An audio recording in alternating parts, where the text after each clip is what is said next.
নমস্কার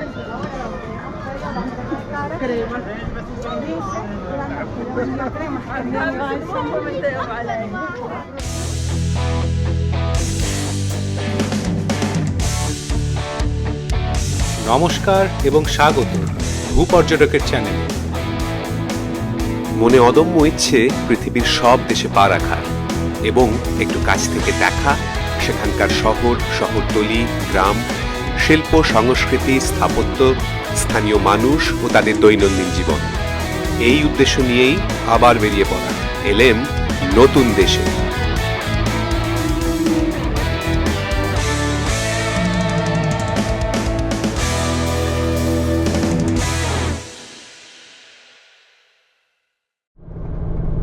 Belgium, France ও জার্মানির ঠিক মাঝখানে ছোট্ট দেশ লাক্সেমবার্গ। বেলজিয়ামের রাজধানী ব্রাসেলস থেকে ডে ট্রিপে বেরিয়ে পড়েছি বেশ ভোরবেলা। মাঝখানে স্টপ মাউস নদীর তীরে অবস্থিত ছোট্ট বেলজিয়ান শহর দিনান্ত। দিনান্তে ব্রেকফাস্ট সেরে আবার যাত্রা লাক্সেমবার্গের দিকে। ডিসেম্বর মাস, তাপমাত্রা শূন্যের আশেপাশে। সকাল থেকেই আকাশ মেঘাচ্ছন্ন, সঙ্গে পূর্বাভাস বৃষ্টিরও। যাই হোক, হাইওয়ে ছেড়ে এবার ঢুকছি লাক্সেমবার্গ শহরে। লাক্সেমবার্গই বিশ্বের প্রথম দেশ যেখানে পাবলিক ট্রান্সপোর্ট মানে বাস, ট্রাম, ট্রেন সম্পূর্ণ বিনামূল্যে। 1839 সালে লন্ডন চুক্তির দ্বারা লাক্সেমবার্গ একটি স্বাধীন ও নিরপেক্ষ গ্র্যান্ড ডাচি হিসেবে স্বীকৃত হয়। ভারতের প্রজাতন্ত্র যেমন রাষ্ট্রপতি কিংবা স্পেনের রাজতন্ত্র যেরকম রাজা, সেরকমই লুক্সেমবার্গের রাষ্ট্রপ্রধান হলেন গ্র্যান্ড ডিউক। বাস থামল স্পুয়ারকিস বিল্ডিংয়ের সামনে। এটাই এখানকার ব্যাংকিংয়ের হেডকোয়ার্টার্স।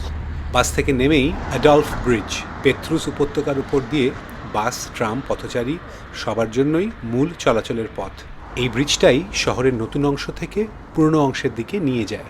খাড়া উপত্যকা, দুর্গ এবং আধুনিক স্থাপত্য, এই নিয়েই লাক্সেমবার্গ সিটি, লাক্সেমবার্গের রাজধানী। আলজেট এবং পেত্রুস নদীর উপত্যকা দ্বারা লাক্সেমবার্গ সিটি দুটি স্তরে বিভক্ত। উপরের শহর ভিল আহত এবং নিচের শহর গ্রুন্ড। ব্রিজ পেরিয়ে এপারে আসতেই পথে পড়ল ক্রিসমাস মার্কেট। বেলার সাথে সাথে লোকেরও ভিড় বাড়বে। আমরা এগিয়ে যাব শহর দেখতে। প্রথমেই মনুমেন্ট অফ রিমেম্বারেন্স, দ্বিতীয় বিশ্বযুদ্ধে নিহত লাক্সেমবার্গীয় সৈন্যদের স্মরণে নির্মিত একটি স্মৃতিস্তম্ভ, যা গোল্ডেন লেডি নামেও পরিচিত। এরই ঠিক নিচে বসেছে ক্রিসমাস মার্কেটটি।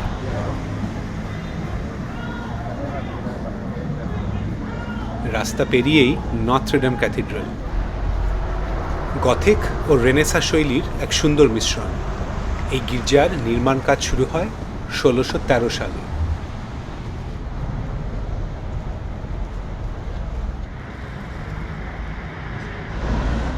শহরের কেন্দ্রস্থল থেকে হাঁটতে শুরু করলে প্রথমেই চোখে পড়ে পাথরে বাঁধানো রাস্তাগুলো, কবলস্টোন স্ট্রিটস। এই রাস্তা ধরে হাঁটতে হাঁটতে শহরের পুরনো বাড়িঘর, যার বেশ কিছু ঐতিহ্যপূর্ণ আর কিছুতে আধুনিকতার ছাপ দেখা যায়। এখানে হাঁটার সময় শহরের প্রতিটি বাঁকে পুরনো আর নতুন স্থাপত্যের এক মিশেল চোখে পড়ে। উঁচু নিচু রাস্তাঘাট, মাথার ওপর মেঘলা আকাশ আর গায়ে হিমেল হাওয়া, আর সব কিছু মিলিয়ে শান্ত ও রুক্ষ শীতের পরিবেশ।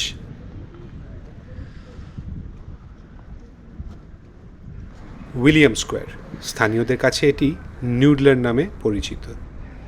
চত্বরের মাঝখানে একটি অশ্বারোহী মূর্তি, যা লাক্সেমবার্গের প্রাক্তন গ্র্যান্ড ডিউকের স্মরণে তৈরি করা হয়েছে।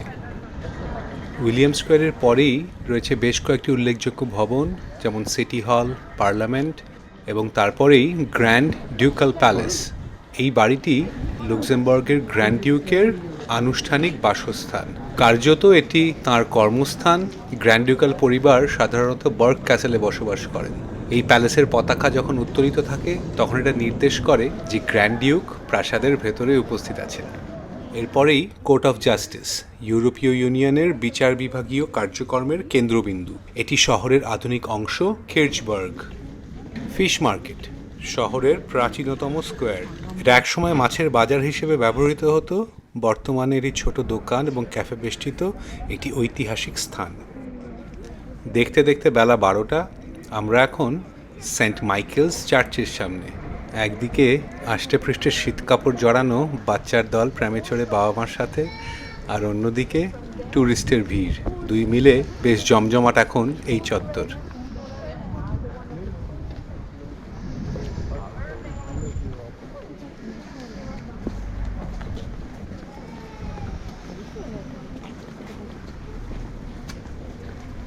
এবার পুরনো শহরের উঁচু অংশ, শেম দে লা কর্নিশ। একে বলা হয় ইউরোপের সবচেয়ে সুন্দর বারান্দা, বিখ্যাত এর প্যানোরামিক দৃশ্যের জন্য। পেত্রুস উপত্যকার পাশ দিয়ে বয়ে চলা আলজেট নদী, নিচুতে থাকা গ্রুন্ড এলাকার বসতি আর গির্জার চূড়া, উপত্যকার অপর পাশে সবুজ টিলা এবং ছোট ছোট দেখতে লাগা দূরের বাড়িঘর।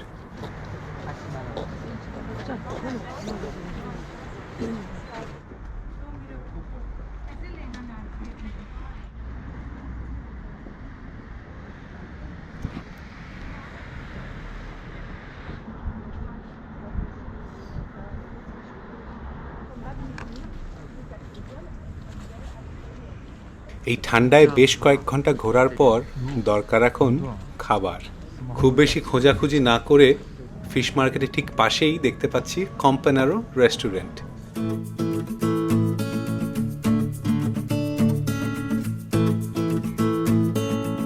খাবার তো অর্ডার দেওয়া হলো, কিন্তু খাবার আসতে আসতে লাক্সেমবার্গের নিজস্ব ডিক্রিশ লাগার বিয়ার দিয়ে শরীর গরম করার ভীষণ প্রয়োজন অনুভব করলাম।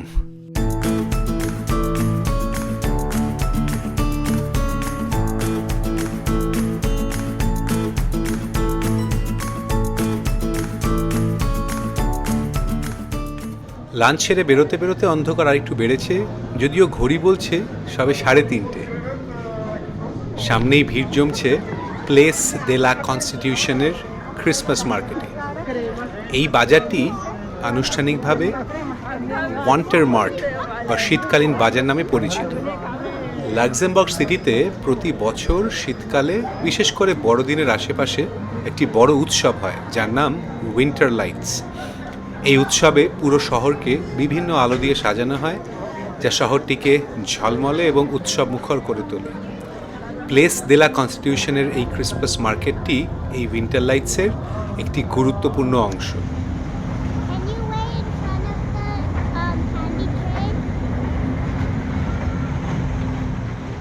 পুরনো শহরে টই শেষ করে আবার সেই প্রথম দেখা ক্রিসমাস মার্কেটের সামনে।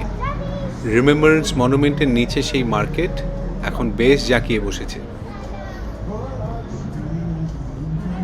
হলুদ আলো, খাবার দোকান, মানুষের ভিড় আর জয় রাইডস নিয়ে জমজমাট। লোভ সামলাতে না পেরে মেয়ের সাথে উঠে পড়লাম ছোটদের নাগরদোলায়।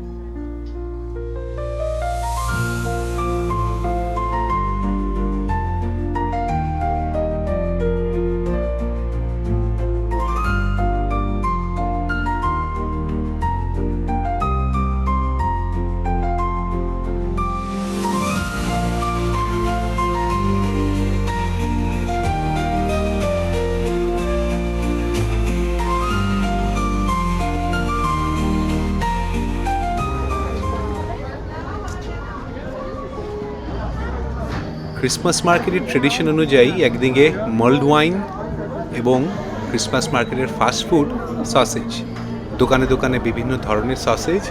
জার্মান প্রভাবের কারণে ব্র্যাটওয়ার্স্ট একটি সাধারণ পছন্দ, তবে লাক্সেমবার্গের নিজস্ব হলো ম্যাটওয়ার্স্ট। সেই ম্যাটওয়ার্স্ট পাউরুটির মাঝখানে বসিয়ে মাস্টার সস দিয়ে দিব্যি মেরে দিলাম। দেখতে দেখতে দিন কাবার, ফেরার সময় প্রায় হয়ে এসেছে। ফিরতি বাসে উঠতে আবার সেই অ্যাডলফ ব্রিজ।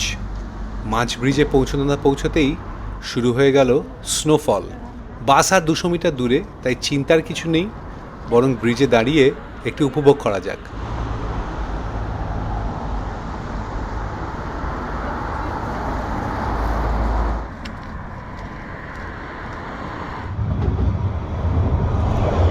লাক্সেমবার্গের ট্রাম দেখতে দেখতে ব্রিজ পেরিয়ে আবার সেই স্পুয়ারকিস বিল্ডিং। যথাস্থানে অপেক্ষা করছে আমাদের বাস এবং আমাদের গাইড, ফেরত নিয়ে যাবে Brussels. You have a party tonight or something? Some of you? Where? Okay, I'm gonna take a seat because it's not very safe. আমাদের ট্যুর গাইডের কথা ফুরিয়ে এসেছে, সেই সঙ্গে দিনের আলো। সারাদিন ঠান্ডায় ঘুরে বাসের এই উষ্ণতায় চোখ লেগে আসছে, আর মাথার ভেতর ভাসছে লাক্সেমবার্গের টুকরো টুকরো সব ছবি।